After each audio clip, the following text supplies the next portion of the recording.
그 민간 개발이 있죠. 민간 개발. 민간 개발은 무슨 뜻이겠어요?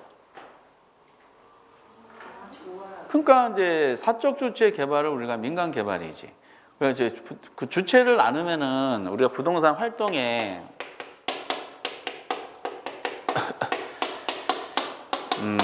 주체를 나누면은 공적 주체가 있죠. 공적 주체를 제1섹타라고 그러기도 합니다. 당연히 누가 있겠어요? 국가, 지방자치단체, 각종 공사. 대표적인 공사가 이제 한국토지주택공사가 제일 많이 나오죠. 공적 주체. 그리고 이제 공적 주체에 있으면 또 누가 있겠어? 그렇죠. 사적 주체. 우와. 그럼 공적 주체가 1섹타예요. 사적 주체는 몇 섹타일까? 너무 어렵죠? 2섹타예요. 이렇게 섹타로 구분한다 그러면 사적 주체는 이제 개인이 있겠죠? 개인은 본인의 효용을 극대화하게 한 것이고, 그리고 기업이 있어요. 기업은 이윤을 극대화하는 것이고, 그리고 세 번째는 조합이 있죠. 조합은 조합원의 이익을 극대화하고자 하는 거죠. 사적 주체. 그러면은 공이 있고 사가 있으면은 뭐도 있겠어요? 공하고 사가 합쳐진 게 있을 수 있겠죠. 그래서 공사. 공하고 사가 합쳐진 경우. 요거를 제3섹타라 그럽니다. 공하고 사가 합쳐져서 이루어지는 형태는 공적인 부분은 인허가를 담당하고 사적인 부분은 기술, 자본, 노동 등을 담당하는 경우가 일반적입니다. 이런 부분들을 개발하고 연결시켜요. 그럼 공적 주체한 부동산 개발이 있죠. 무슨 개발이냐? 공영 개발이라 그러고요. 요건 주로 이제 그 정책론으로 다루겠죠. 사적 주체한 부동산 개발은 뭐라 그런다? 민간 개발. 결국 우리가 이제 개발론에서 다루는 게 주로 다 민간 개발 논리예요. 다만 민간 개발 방식이라는 큰 타이틀 하에 이제 아주 유명한 것들이 나오니까. 그리고 공하고 사 합쳐진 경우 있죠. 이걸 뭐라 그러냐? 민관 합동 개발이다라고 이제 보통 얘기를 하게 됩니다. 뭐 이거는 뭐 명칭만 봐도 알 수가 있잖아. 민간 개발. 그러니까 사적 주체한 부동산 개발을 우리가 이제 민간 개발이다라고 설명이 되는데, 여기 종류가 이제 어떤 게 있느냐라는 거를 주로 다루겠죠.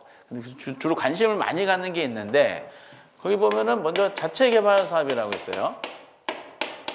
이거 어떻게 하는 거예요? 자체 개발 사업은? 그렇죠. 그냥 이 단어만 봐도 느낌이 있지 않아요? 굳이 줄쳐서 암기할 필요 있겠어, 없겠어? 그냥 이렇게 이해하시면 돼. 토지 소유자가 개발업자가 되는 거죠. 그래놓고 이제 이렇게 인식한 다음에 나머지 문구들을 지문을 통해서 아, 이런 내용이구나라고 느끼셔야 돼요. 그 자체 개발 사업은 토지는 누가 제공해요? 토지 소유자 제공해야지. 근데 개발은 건물을 줘야 되잖아요. 건축한다는 것은 뭐가 필요하다는 거예요? 자금이 필요하다는 거야. 건물 짓는다는 것은 자금은 누가 조달해요? 토지 소유자가 하는 거야. 그렇죠?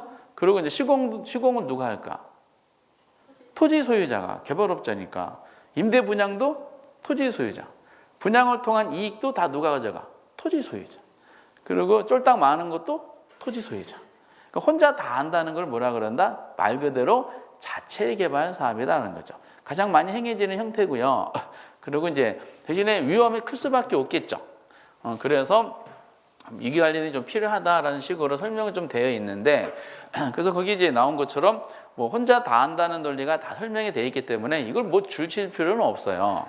뭐 그냥 보시면 돼. 그런데 개발 규모가 커지면 커질수록 위험도 동반해서 증가하잖아요. 그러니까 위험을 좀 분산시킬 목적이 있겠죠. 그래서 지주공동사업으로 넘어옵니다. 지주공동사업은 표현 그대로인 것처럼 토지 소유자하고 개발업자 등이 같이 공동으로 하는 사업이다라고 보시면 돼요. 이게 가장 중요한 목적은 뭐겠어요? 위험의 분산이죠. 근데 여기 이제 시험에 아주 많이 나오는 두 가지가 등장합니다. 이거 그냥 절대적인 지존이죠. 거기서 이제 지중동사 동그라미 1번 나와 있고요. 동그라미 3번의 가장 큰 장점은 위험을 분산할 수 있더라. 그런데 여기에 유명한 것 중에 하나가 등가 교환 방식이라고 있어요. 등가 교환 방식. 논리는 구체적으로 다음 페이지에 보면은 정리를 해드리고 있는데 등가 교환 방식의 경우는 토지 소유자 있죠. 토지 소유자는 뭐를 제공할까? 어떻게 하셨지? 토지를 제공해요. 그럼 개발업자는 뭐를 제공할까? 개발업자는 자금을 제공하지. 건물 짓기 위해서는 자금이 필요하다 그랬죠. 그럼 토지를 제공한 사람과 돈을 제공한 사람이 같아야 달라요. 다르잖아요. 그래서 이 두 사람이 공동으로 사업을 시행하는 거예요. 그래서 부동산을 완성시켰죠. 그 완성된 부동산에 이 등가 교환 방식에 대한 아주 중요한 키워드가 하나가 나오죠. 그 완성된 부동산에 대해서 토지 소유자는 본인이 제공한 토지 가격 대비, 그리고 개발업자는 본인이 조달한 공사비 대비 뭘 가져요? 지분을 갖는다는 거예요. 지분. 그래서 지분을 갖고 이 지분 비율대로 분배할 거 아니에요. 지분 비율대로 분배한다고 해서 뭐라고 표현하는 거예요? 등가 교환 이렇게 설명하는 거지. 등가 교환. 이것도 일요일 날 집에서도 등가 교환 방식으로 많이 관리를 하죠. 집에 계신 분이. 집에서 만약에 피자를 오랜만에 시켰다. 피자 한 판. 누구 코에 붙여서 피자 한 판을 시켜? 그러면은 피자 한 판 시키면은 다 골고루 먹을 수는 없죠. 일요일 날 일하지 않는 자 먹지도 말아라. 그래서 일요일 날 노동한 것만큼의 지분을 가진 사람들이 거기 피자에 대한 권리를 가지고 있습니다. 저희는 거의 못 먹지.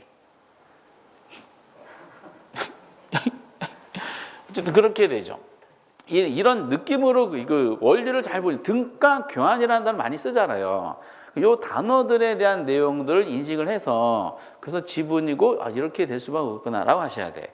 다만 이제 이거 등가 교환도 몇 가지 종류가 있는데 개발업자 어차피 이 사람들은 이제 공사비를 댔을 거 아니야. 자금 건물 짓기 위한 공사비 댔을 거 아니에요. 그러면은 이 사람 분양금을 받아가야 되겠죠. 분양금으로 공사비를 지급하는 형태가 하나가 여기에 해당되고요. 분양 공사비 아니면은 공사비를 뭘로 받는 경우도 있냐면은 대물로 받는 경우도 있어요. 대물이 뭔지 아시죠? 등등등. 아니 분양한 돈으로 나눠 먹는 방법이 있고 공사비를 아니면 완성된 부동산에 대해서 1층부터 5층까지 내 거 해가지고 완성된 부동산에 대해서 지분을 가져서 본인이 거기다 사용하는 경우가 있을 수가 있습니다. 얘네들이 전부 다 뭐예요? 등가 교환 방식이야. 그 사업 위탁 단어를 잘 보세요. 사업 위탁 또는 사업 수탁 방식이다라고 표현하기도 하는데 사업 위탁 방식은 당연히 토지 소유자가 뭐를 제공할까요? 토지를 제공해요. 근데 건물을 지어야 되잖아. 건물 지으려면 돈이 필요하죠? 자금은 누가 조달할까? 자금은 토지 소유자가 조달해요. 그럼 사업 있죠? 사업은 누구 명의로 할까? 사업은 토지 소유자 명의로 하는 거야. 그러니까 토지 소유자가 자기 땅에 자기가 조달한 자금으로 자기 사업을 하는 거예요. 근데 할 줄을 몰라. 할 줄을. 근데 만약에 토지 소유자가 이 상황에서 본인이 시공까지 했어. 그럼 이게 무슨 방식일까요? 본인이 시공까지 하면 그건 자체 개발 사업이 되는 거지. 혼자 다 한 거니까. 그래서 자기 땅에다 자기가 조달한 자금으로 자기 사업 하는데 할 줄을 모르죠. 그러니까 완성시켜 달라고 위탁을 하는 거예요. 누구한테? 개발업자한테. 이때 개발업자는 완성된 부동산에 대해서 지분을 갖죠. 아니지. 지분을 가지려면은 어쨌든 자기 자본을 투입을 해야 될 거 아니야. 이때 개발업자는 자기 자본 투입했어? 아니, 개발 자금은 전부 다 땅 주인이 제공한 거잖아요. 완성시켜가지고 이렇게 한 거지. 그러니까 어떤 사람이 신혼부부가 이제 뭐 집들이를 해. 집을 이사 와가지고 집들이를 하는데 손님을 초대를 해. 초대했는데 이제 어떻게 하는 거야? 자기가 자기 집에 자기가 이제 조달한 자금으로 자기 명의로 요리했다는 거죠. 근데 요리를 할 줄 모르네. 그 출장 요리사 불러다가 손님 오시기 전에 만들어가지고 그리고 이제 손님 오시기 전에 그분 가시게 하겠지. 그때 완성된 부동산에 이 사람이 지분을 가져요? 아니 노동력 제공한 대가로 뭐를 받아요? 수수료를 취한다 이렇게 하는 거지. 공사비 수수료. 이 수수료를 안 주면요, 이 개발업자는 이제 결과적으로 현장에 유치권 행사하겠죠. 이렇게 이제 우리가 내용이 나오죠. 그래서 이제 그 손님이 와가지고 이거 재료 이 레시피가 어떻게 돼 물어보면은 뭐라고 해야 될까요? 본인이 만든 게 아니잖아. 그렇지? 자기가 만든 거 가장 한 거죠. 시크릿 이렇게 해가지고 이제 넘어가게 되는 겁니다. 느낌이 이렇게 달라요. 그리고 이제 세 번째가 토지 신탁 사업이 있어요. 신탁 방식, 신탁 사업. 신탁이란 말 들어보셨죠? 신탁. 이거 어떻게 사업하는 거예요? 신탁. 믿고 탁. 그렇죠? 이 탁이란 단어가 어감이 강해요, 약해요? 신톡 이래요, 아니면 탁 이래요. 어감이 강하지. 믿고 맡긴다는 논리야. 어떻게 맡겨요? 그럼 완전하게 맡긴다는 거잖아요. 완전하게 맡기는 것은 뭐를 맡기는 경우예요? 소유권을 맡기는 거지. 그렇지? 그래서 군대 연인이 한 남자가 군대에 입대하게 돼요. 그래서 사귀던 여인을 가장 친한 친구한테 신탁 방식으로 관리해달라고 맡기는 거지. 믿고 탁. 그래서 나온 단어 노래가 잘못된 만남이 나온 거죠. 난 친구 이렇게 되는 겁니다. 정신 나갔어. 이렇게 토지 신탁 사업. 그럼 여기서 그 느낌이 가장 중요한 게 그거죠. 신탁 방식은 토지 소유자가 누구한테? 신탁회사한테 가장 중요한 토지 소유권이 있죠. 토지 소유권을 이전시킨다는 요것이 가장 강력한 내용이지. 그럼 사업승인 들어가야 되잖아요. 개발사업 진행하려면은 사업승인 들어갈 때 토지 소유자는 누구로 돼 있을 거예요? 신탁회사로 돼 있지. 그럼 건물주기한 자금은 누가 조달할까? 신탁회사가 자금 조달하는 거야. 그럼 사업은 누구 명의로 할까요? 신탁회사 명의로 하는 거야. 이렇게. 그러고 나서 완성시켰겠지. 완성된 부동산은 어떻게 할 것인가? 이거는 이 사람이 위탁자잖아요. 신탁관계 논한다고. 이 사람은 누구예요? 수탁자가 되겠지. 그 위탁자, 수탁자 간에 신탁계약을 어떻게 체결에 따라서 여러 가지 형태가 있다고 그럽니다. 이렇게. 그래서 제3자의 이제 수익자에게 어떻게 해달라 이런 식으로 표현하는데, 근데 여러 가지 형태가 다양하다 보니까 일반적인 내용 가지고 이제 개념을 만들 수밖에 없었던 것 같아요. 그래서 가장 많이 나오는 게 거기에 신탁 방식에 보면은 그게 신탁회사가 토지를 개발 관리 처분해서 수익을 누구한테 돌려주는 방식? 수익자. 수익자. 이 수익자는 위탁자가 될 수도 있고요. 제3자가 될 수도 있겠죠. 이 신탁관계는 민법이라든지 아니면 등기법 있죠.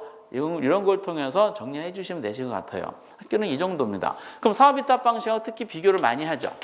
사업위탁 방식은 이런 모든 상황이 다 뭐야? 토지 소유자 논리잖아요. 여기는 뭐다? 신탁회사에 대한 논리가 나오고, 사업위탁 방식은 소유권이 이전돼요?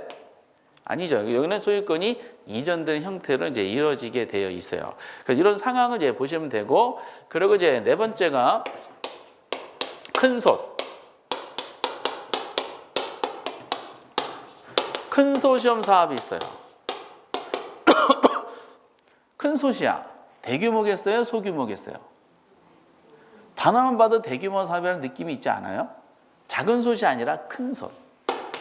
대규모 개발 사업 할 때, 그래서 대규모 개발 사업 하면은 법인과 법인이 결합을 해서 큰소시엄 법인 명의로 입찰이 들어가겠죠. 그 큰소시엄 법인끼리 이제 입찰 경쟁하면서 A 큰소시엄이 낙찰받았다.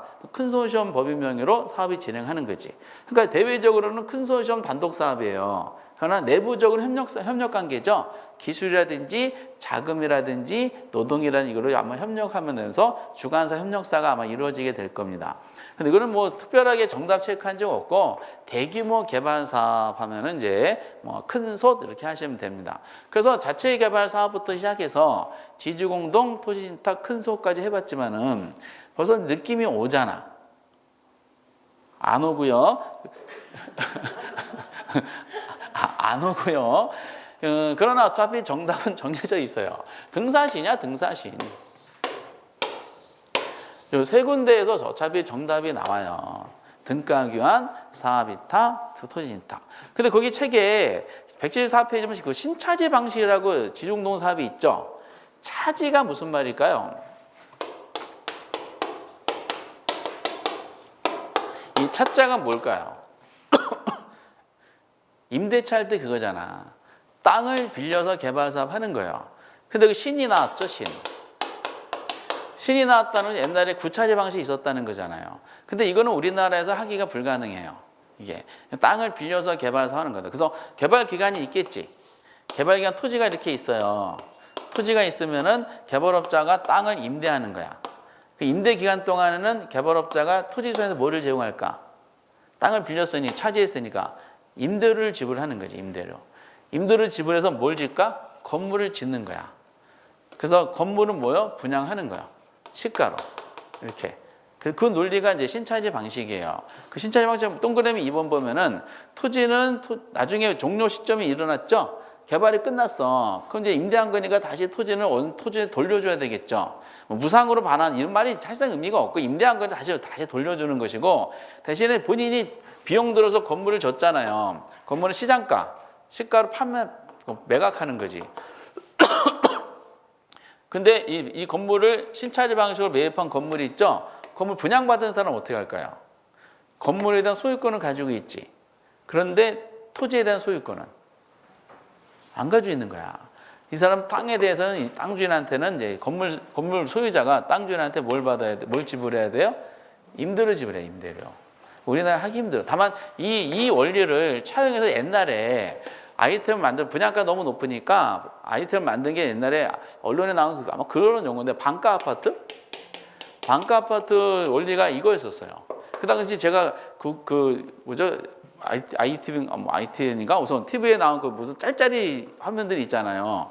그러면은 이제 누가 국회의원 질문했어요. 그래서 그러면 거기 이렇게 되면 토지 분양은 땅값 포함 안 되고 건물 분양 포함되니까 이론상 반값은 아니더라도 반값에 뭐 가깝다 해요. 그러면 건물 소유 분양받은 사람 땅에 대해서 임대를 지불해야 되겠는데 임대를 지불해야 됩니다. 근데 아마 부담이 없으실 거예요. 예상되는 금액이 얼마인데 그래서 한 달에 한 65만 원, 75만 원 이렇게 국토교통부 직원이 그렇다니까. 건물 소유자인데 토지 소유자인데 땅값 다달이 임대를 내야 되는데 65만 75만 원 정도 부담이 없는 정도입니다. 했다가 욕을 엄청 먹었잖아. 그래서 이거 없어졌지. 이게 아유 정신 나가는 그 사람들이 생각하는 것은 저희들하고 생각하는 게 좀 다른 것 같아. 저는 어묵 500원 먹는 것도 지금 부집에 허락을 받아서 500원 지출이 될까요? 이렇게 허락받는데 그렇다는 거예요. 그래서 이제 그 신차지 방식 옛날에 일본에서 공부하신 분이 출전 들어갈 때 딱 한 번 나와가지고 예상 집어넣긴 했지만은 무시하셔도 돼요. 이거 모의고사 용입니다. 강사들이 가끔 내는데 무시하시고 전력투가랑 등사심. 그래서 학교로는 큰 틀이 두 가지예요. 요 부분하고 아까 전에 그 GCC 타투 있었죠? GCC 타투 그 CC타 중심 내는 거 부동산 분석 내용과 요것이 이제 양축을 딱 차지하게 됩니다. 그리고 이제 부수적으로 그리고 이제 거기 또 하나가 175페이지에 공영 개발하고 이제 환지 개발이라고 나옵니다. 이것도 참 좋아하죠. 근데 공영 개발, 환지 개발은 학교론 입장에서 내는 것보다 학교론을 공부하시기 전에 공법의 도움을 좀 받을 수밖에 없어요. 여러분 도시개발법 보면은 개발 사업 진행할 때 거기 이제 수용 방식이라고 들어본 적 있으세요? 진도 나갔나요? 수용 방식하고 환지 방식 나왔잖아. 두가 합친 거를 뭐라 그래요? 혼용 방식이라 그래요. 이론상으로는 학교론에서 혼합 방식 했는데 법론상 명칭은 혼용 방식이더라고요. 근데 거기 내용이 학교론에 나와. 그러니까 제가 건드릴 수는 없어요. 그러면 공포수한테 맞아 죽으니까.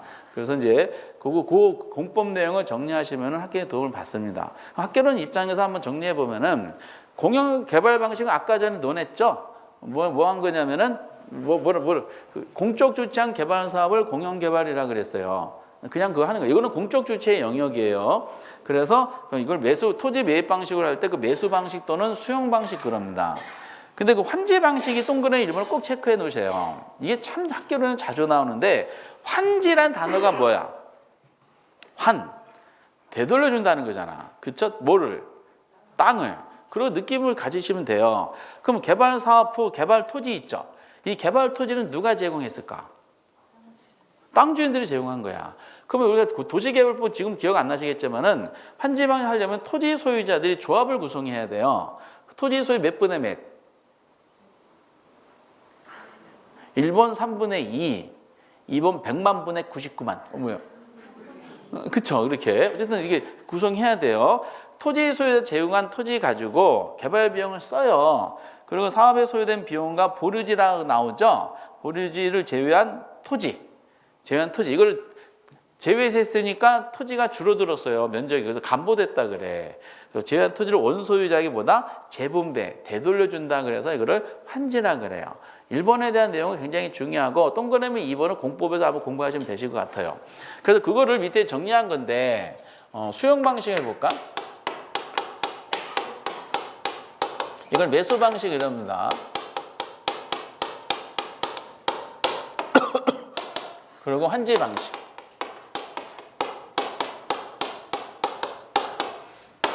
환지 방식 개념은 방금 논했죠. 이렇게 논하는 거야. 그러면 이제 우리가 밑에 있는 걸 정리를 할 때 어느 것부터 공부를 시작하시냐면은 이건 민간 개발이에요. 환지 방식은. 이쪽은 공영 개발 방식이고, 그러면 이제 환지 방식의 개념 위에 동그라미 1번을 별표를 치시라는 표현으로 한번 정리해 봤고요. 환지 방식의 경우는 환지 방식 수용 방식 중에 어느 게 먼저 토지 개발 역사에서 있었을 것 같아요? 수용 방식 먼저 했을까? 환지 방식 먼저 했을까?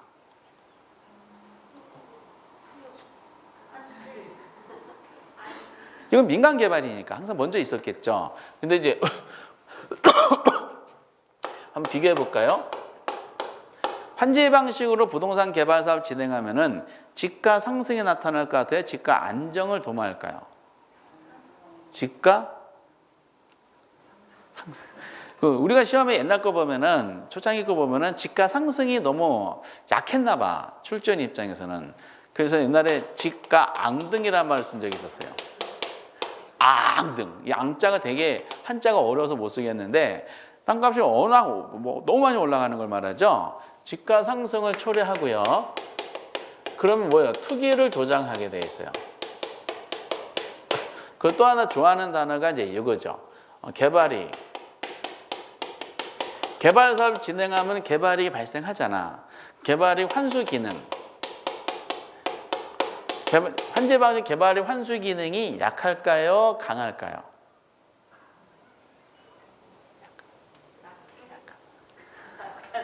뭐죠? 그것이 약하다라는 거야. 왜냐하면 개발 사업을 진행하면 개발이익 있죠? 이 개발이익이 토지 소유자에게 사유할 가능성이 많아요. 당연히 토지는 조합원이겠죠? 그리고 도시 수프로 현상. 그럼 도시 수프로 현상이라는 단어는 도시 수프로 확산이라는 뜻이거든요. 도시가 확산되는 거야. 그 도시 수프로 현상은 긍정적인 표현일 것 같아요? 부정적인 표현일 것 같아요?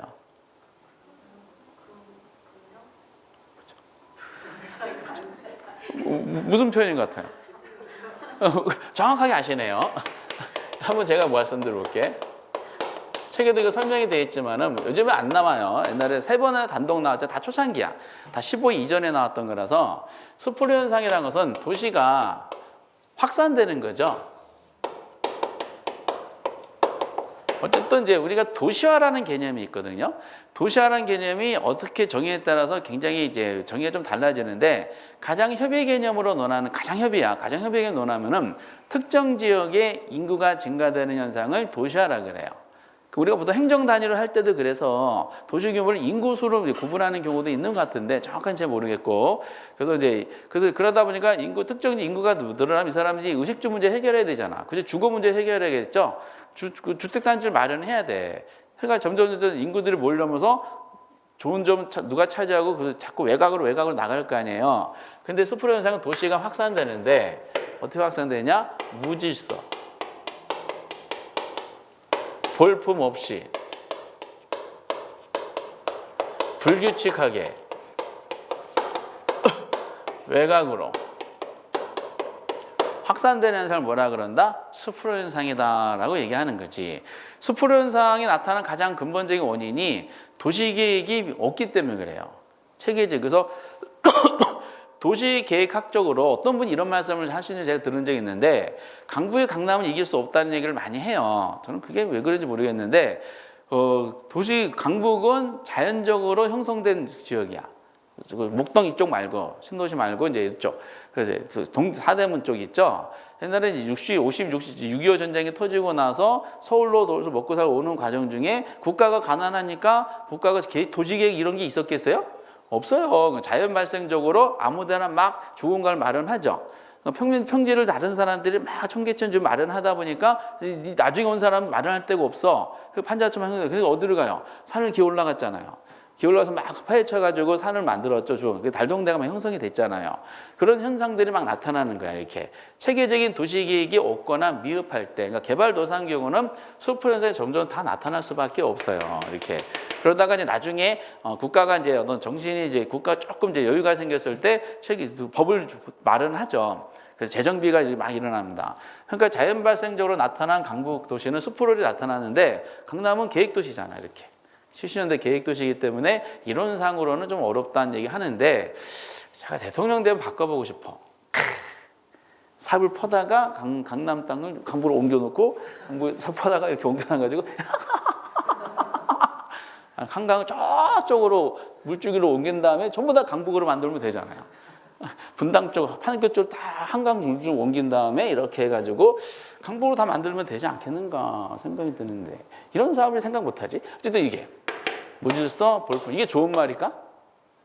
아니지.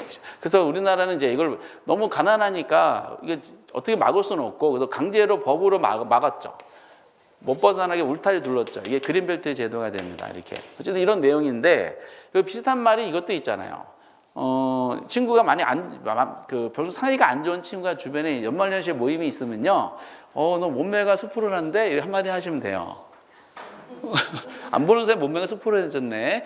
그 무슨 뜻이야? 몸매가 무질서, 볼품 없이 불규칙하게 퍼져나갔다는 뜻이에요. 이렇게. 무슨 뜻이야? 그럼 좋은 뜻이야. 몸매 수프로라는 인간아. 이런 식으로 이제 하면 되는 것 같아요. 수프로 현상이 심화될까요? 완화될까요? 환지 방식은 심화돼. 근데 이거를 느끼셔야 돼요. 다 부정적인 표현 아니야? 계획적인 면에서, 개발의 면에서, 땅값 면에서 이런 모든 일이 나타나게 만드는 근본적인 이유가 있어요. 누구 때문일까? 다시 처음으로 개념에서 생각하시면 돼. 땅 주인 때문이에요. 땅 주인. 환지 방식은 토지 소유자들이 제공한 토지 가지고 개발 비용으로 쓰는 거야. 그중에 또 공공용도를 활용하는 거예요. 그 남은 걸 원소에 돌려주는 방식이라고 그랬죠. 토지 소유자들이 입김이 강할 수밖에 없어요. 그러니까 자꾸 간섭을 해. 예. 간섭하는 과정 중에 체계적인 도시계획을 세우기가 어려워서 수풀이 심화될 우려가 있고요. 그러면서 개발 사업을 통해서 개발이 발생하잖아요. 자기들이 가져가나. 그죠? 조합원이 토지 소유자 가져가잖아요. 그러니까 자기들한테 귀속되는 개발 이익을 많이 하고자 하는 욕망이 생기겠지. 의도적으로 투기를 조작해서 집가 상승을 유발시켜요. 이게 그러니까 투기가 뭐 엄청나게 나타나는 거야. 이렇게 환지 방식. 그 가만히 지켜보니까 부정적이지. 그럼 이런 현상이 나타나지 않게 하려면 어떻게 하면 돼? 땅 주인들을 몰아내면 되는 거야. 그렇지 않아요? 그래서 나온 게 무슨 방식? 수용 방식이 되는 거야. 토지 소유자가 개발 사업에 참여를 못하게 하는 거야. 수용 방식 반대로 하면 되죠. 집가 안정을 도모하는 거죠. 개발이 환수 기능이 강하다, 약하다? 강하겠지. 왜? 개발 지역에 있는 토지 소유자들을 다 내보내잖아. 공시지가로 주고서 내보내죠. 농지로 공시지가 주잖아요. 보상비. 그리고 이 개발을 통해서 나타나는 이득은 원래 소유자한테 나눠줘요? 안 나눠주잖아, 이렇게. 그래서 개발 환수 기능이 강하면서 개발 이익이 사회화되는 걸 원소유자가 가져가는 걸 사전에 봉쇄시켜버리죠. 그리고 수용 방식은 정부 주도 개발 사업이다 보니까 체계적인 도시계획에 의해서 개발 사업을 진행하는 거죠. 그러니까 수포 현상이 방지되지. 현상 방지. 이렇게 이제 하시면 돼. 특별하게 뭐 강한 건 없어요. 다만 수용 방식은 이런 환지 방식 가지는 문제점을 보완하고자 나온 거다라고 느껴도 되는데, 다만 환지 수용 방식에서 시험에 나왔던 게 있어요. 단점이 뭐가 있을까? 보상비가 너무 많이 나가는 거지. 그렇지? 정부의 재정적 부담이, 재정적인 부담이 어떻다? 커. 그러나 이거는 수용 방식으로 공영 개발하는 정부 입장이고, 이제는 보상을 받는 토지 소유자 입장에 나온 것도 있죠. 3번인가 지문 나왔는데 보상의 불만.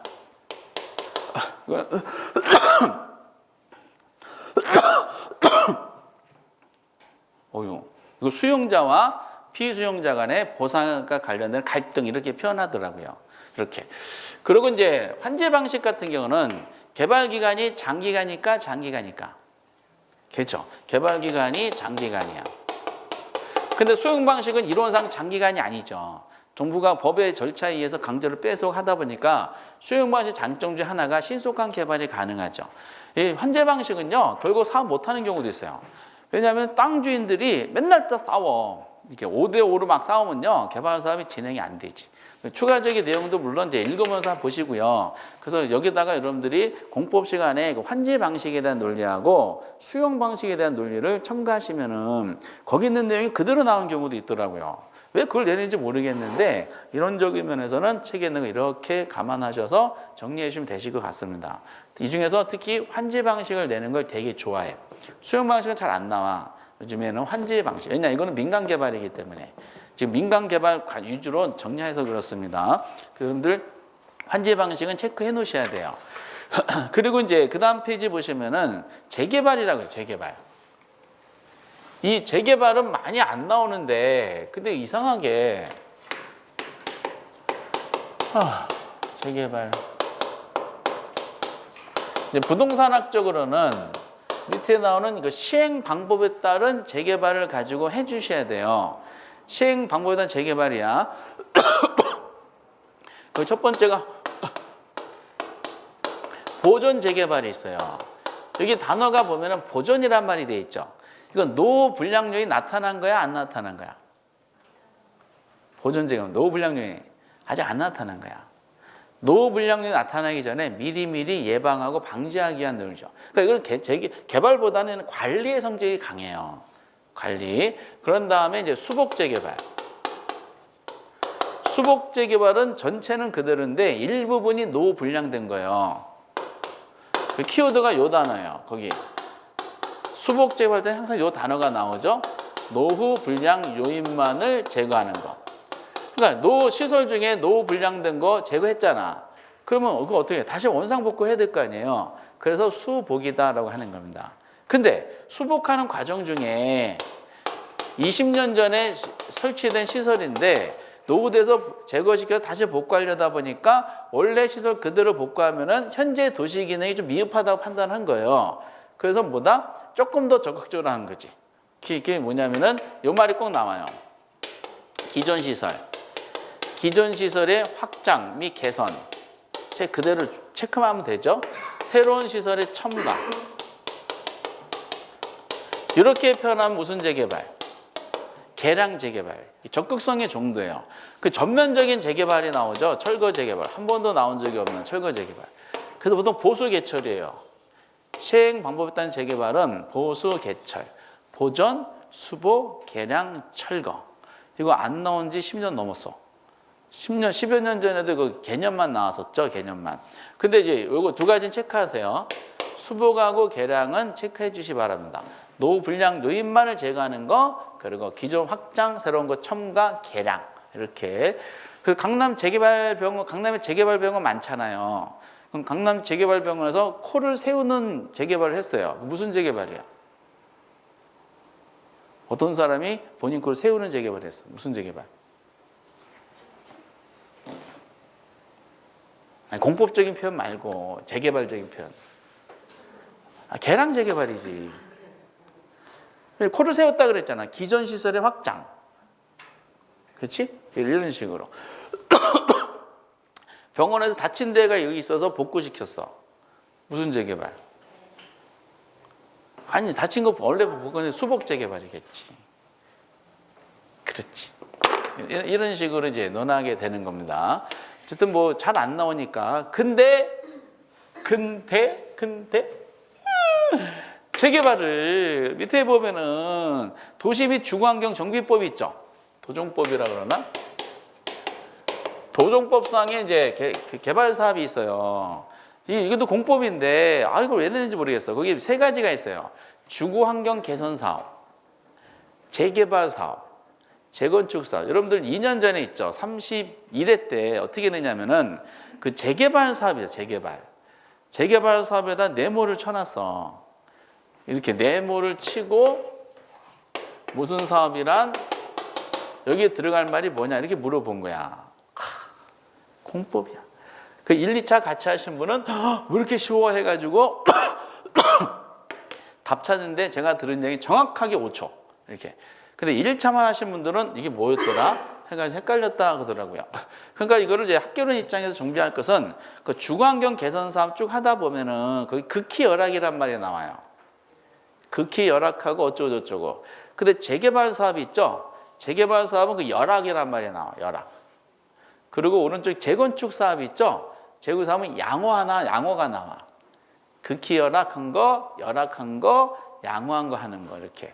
이 단어가 가지고 이제 그래서 제가 어떤 공법수님한테 여쭤봤어요. 그러면 공법에는 주거환경 재개발 재건축 사업 하는데 극히 열악, 양호 이 단어 말고 다른 용어 가지고 이게 구별하는 지문이 나오나요? 그랬더니 그런 문제 본 적 없는데라고 하시더라고요.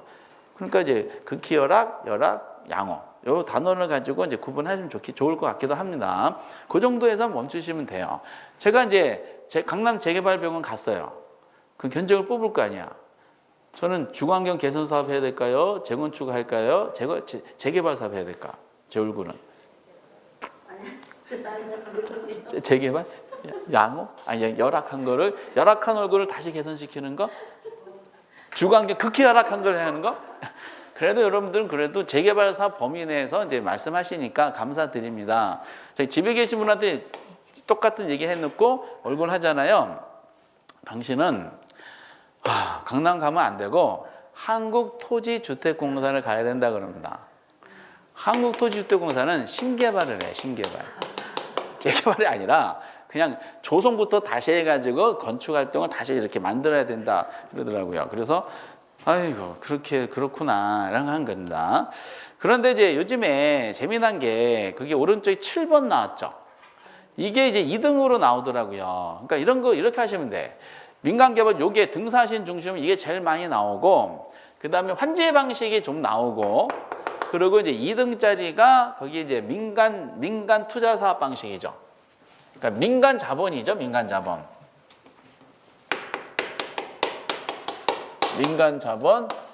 유치 사업 방식. 그러니까 옛날에 세금을 걷어서 공영개발했던 거 있잖아요. 근데 이거를 민간 자본으로 개발 사업을 진행하는 거예요. 그러니까 민간 투자 사업 방식 해도 됩니다. 근데 이거는 영어로 공부하죠. 왜? 번역된 말이 없기 때문에 단어를 가지고 판단하셔야 돼요. 여러 가지 수 있겠지만 가장 요 네 가지가 가장 대표적이야. BTO, BOT, BTL. 근데 이게 나오잖아요. 현장에서 20만 명의 수험생분들이 환호성을 질러요. 이게. 그 BTO 방식은 이제 단어를 어차피 법 조문이니까 정리해보면 BTO 방식을 설명이 돼 있죠. 사회 기반 시설을 준공이란 말이 나왔잖아. 준공 있죠, 준공. 준공이 B야, B. 그러니까 이제 민간 자본 가지고 건설한 거야. 준공 이렇게 한 거죠. 그러니까 빌트. 준공한 거. 그런데 준공한 다음에 이게 T가 뭐예요? 트랜스퍼. 그 민간 자본으로 건설한 그 시설이 있죠. 그 시설을 정부, 지자체 등한테 소유권이 있죠. 소유권을 이전시키는 거야. 또 귀속. 거기 이제 책에다가 이제 줄을 쳐드렸죠.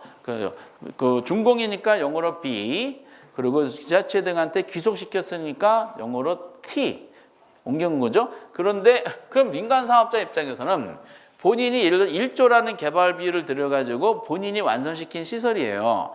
근데 그거를 소유권을 정부 등한테 넘겨준 거야. 그러면은 그럼 돈만 들여서 완성시켜 소유권 넘겨주면은 이 민간 자본이 유치가 되겠어, 안 되겠어?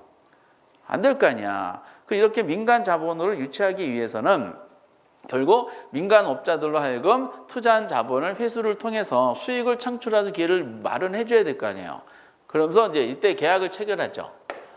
그래 소유권 넘겨받았지만은 당신들이 이 시설에 대해서 20년, 30년, 50년 이런 식으로 100년 이런 식으로 뭘 가져라? 민간 사업자가 뭘 받아요? 운영권을 받는 거지. 운영권을 받아서 이 시설을 누가 이용해? 일반 시민들이 이용할 거 아니야. 일반 시민들이 이용한 사용료 가지고 이 투자 자본을 회수하라는 논리예요. 이 BTO 방식으로 가장 많이 행해지는 것이 이제 민자도로 같은 거예요. 민자도로. 그래서 이 시설을 누가 이용하느냐? 일반이 제공해주면은 일반 시민이 사용한 사용료 가지고 투자 자본 회수해요. 그 연간 정산한다 가정할 때 이 개발 사업자 입장에서는 연간 1,000억 정도가 들어와야 된다. 근데 그 도를 민자도를 시민들이 많이 이용하지 않았어. 100억만 사용했어. 그런데 매년 1,000억은 들어와야 돼. 타당성 분석할 때. 그럼 100억만 사용해서 나머지 900억은 어떻게 될까? 손실 본 걸까? 아니야. 이렇게 일반 시민이 사용하지 않아서 투자 자본 회수가 안 됐을 때 있죠? 그때 정부랑 또 계약을 맺어요. 이 부족함이죠, 부족한. 이 부족분은 사후적으로 정부가 민간 사업자한테 보존해 주게 돼 있어요. 그렇기 때문에 이 손해는 안 보는 것 같아요. 그리고 이제 요거는 순서 반대하면 되죠. 민간 자본을 건설했고요. 건설, 준공. 그리고 먼저 운영권을 받는 거야. 민간 사업자가. 운영권을 받고 나중에 소유권을 이전시키는 거야. 순서만 다르죠. 그래서 BOT 방식은 거기에 준공 B, 일정 기간 동안 사업 시행자가 소유권 인정 O, 그리고 만료된 다음에 제가 귀속 T 이렇게 돼요. 그리고 요거 BTO 방식하고 많이 비교되는 게 밑에 BTL 방식이 있어요. BTL 방식은 거기 준공 나왔죠. B, 동시에 소유권 구해서 귀속이니까 뭐야? T. 그죠? T. 그리고 시행자에게 일정 기간 실효상 인정하되 여기서 끝나는 BTO 방식인데 그 시를 국가 지자체 등이 임차니까 뭐다? 영어로 리스. L이 되는 거예요. 그래서 민간이 짓고 민간 자본으로 건설하고 소유권 넘겨주는데 그 시설에 대해서 민간 사업자한테 임차하는 방식으로 하는 겁니다. 그러면은 이 정부 등이 민간 사업자한테 정해진 것마다 뭘 줘야 돼요? 임대료 지불해야 되죠? 그렇죠? 이렇게. 그래서 BTL 방식이 됩니다. 임차라는 단어만 봐도 알 수가 있어요. 그런데 이 세 가지는요, 공통점이 어쨌든 순서만 다를 뿐이지 정부 등한테 뭐 하는 거야? 트랜스퍼. 이전하는 절차가 이렇게 있어요. 그런데 마지막에 BO 절차는 없죠. 민간이 건설한 시설에 대해서 온, 소유와 오퍼레이트, 운영권을 다 주는 겁니다. 이렇게 소유권과 운영을 다 줘서 당신들이 가져서 운영하라 이런 논리입니다. 그래서 이제 이거 말로 쭉 나왔을 때 그 다 체크해 줄쳐드린 단어들이 있죠. 단어를 가지고 하시면 돼. 근데 BTL 방식이 언제 생겼냐면은 2000년대 중후반에 생겼어요. 근데 BTL 방식이 왜 나왔냐면은 BTO 방식으로 투자 자본 회수하기가 어려운 시설들도 민간 자본을 유치하게 한 방식으로 BTL 방식이 나온 겁니다. 대표적으로 얘가 시험에 나온 적이 있었는데 대표적으로 공공도서관 같은 거죠. 공공도서관. 예를 들어서 삼성에서 남양주 지역에다가 공공도서관을 마련해 줬어. 아주 멋있게 짓겠지. 한 1,000억 들어서 공공도서관을 마련했어. BTO 방식으로 예를 들어서. 그러면 이제 남양주하고 계약을 체결하겠죠. 1,000억 들 공공도서관 만들어 놓은 삼성이 소유권을 남양주한테 이전시켜 줬겠죠. 그러면 이제 그 삼성에서는 이거를 운영해서 돈을 뽑아 먹어야 될 거 아니에요. 공공도서 성질이 뭐예요? 무료잖아, 무료. 무료다 보니까 이 일반 시민이 공공도서 사용한 사용료 가지고 이 투자자본 회수하기가 불가능해요. 그렇지. 그러니까 BTO 방식으로는 이런 시설이 나올 수가 없어. 군인 아파트도 마찬가지고. 그러니까 이런 것도 민간으로 유치하게 나온 게 뭐다? BTL 방식이지. 그럼 이 시설을 정부 지면은 남양주에서 이 공공도서관을 임차했다고 보는 거야. 임차. 그러면 이제 남양주에 짓는 것보다 한꺼번에 돈이 나가잖아요. 재정적 부담을 줄이기 위해서 그 임차 기간이 만약 10년이다. 그 10년 동안에 이거 나눠가지고 삼성한테 뭐다? 임대를 지원해주게 됩니다. 이렇게. 근데 이거를 악용한 사례가 있어. 어디서 악용할까? BTL 방식을. 대학교에서.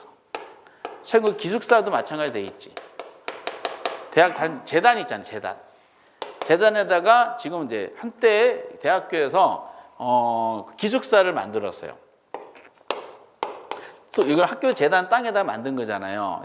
이 기숙사를 누구 돈으로? 민간 자본으로 만든 거야.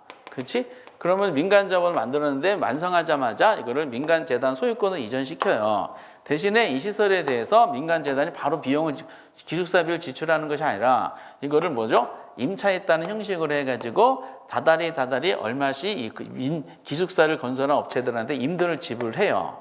이렇게. 그런데 이 학교 재단 땅이 만든 기숙사잖아요. 기숙사 누가 이용해? 학생들이 이용하잖아. 학생들한테 기숙사비를 받죠. 그렇죠? 식단에서 음식도 받고 이 기숙사 비용이 비싸. 그래서 결국 재단 재산을 늘리는 방식으로 BTL 방식을 악용한 사례가 대학교의 그 기숙사입니다. 이렇게 자기 돈 안 들이고 그래가지고 이 한때 뉴스에 한번 나온 적이 있었지. 악용해서 머리 잘 써. 뭔가 나오면은 이게 2000년 중반에 나온 거니까 누가 바로 캐치해서 그래 저거다. 재단 땅을 늘리는 방식이다. 학생들한테 전가시키자. 어휴. 그래서 여기까지가 이제 우리가 큰 틀 안에서 개발론에 준비할 상황이 되는 거지. 한번 정리해 볼까요? 아까 부동산 개발이 있었죠. 개발. 정의할 때 뭐는 시공을 담당하는 제외한다, 포함시킨다. 제외한다. 그리고 개발 절차 몇 단계?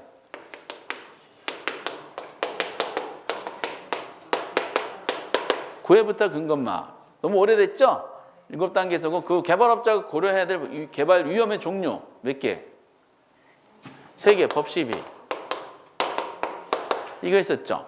그 개발업자들이 개발 진행할 때 타당성 분석 뭐가 있었어? 시시타에서 정답 나온다 그랬죠. 민간 개발, 민간 자체 개발 쭉 나왔었잖아. 근데 결국 등사신이죠. 등이 뭐다? 등가교환, 사는 사업이탁, 요거는 토지신탁, 그렇죠? 그리고 재개발 있었죠. 재개발, 보수개철, 수하고 개, 그렇죠? 보존 재개발, 수복, 개량, 철거. 그래서 그리고 이제 아까 극히열악, 열악, 양호, 주거환경, 재개발, 재건축 이렇게 하시면 되겠고, 그러놓고 이제 환지에 대해서 잡아놓은 다음에 민간자금 유치한 거 있죠?